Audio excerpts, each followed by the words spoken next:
Add a background to a website page.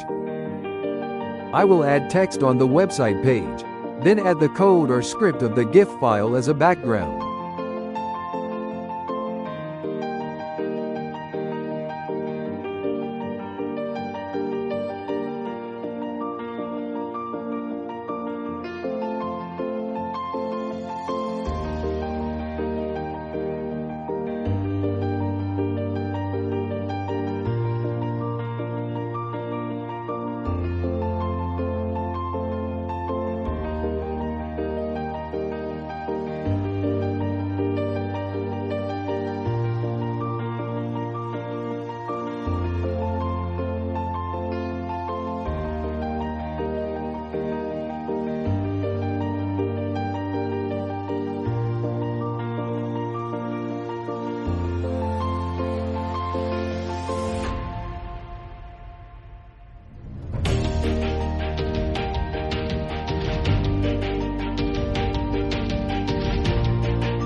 GIF file URL in this example from offline computer.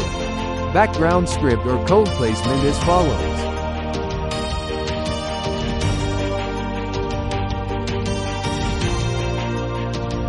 Save file.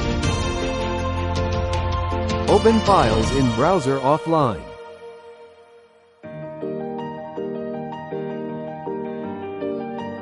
Thanks for watching.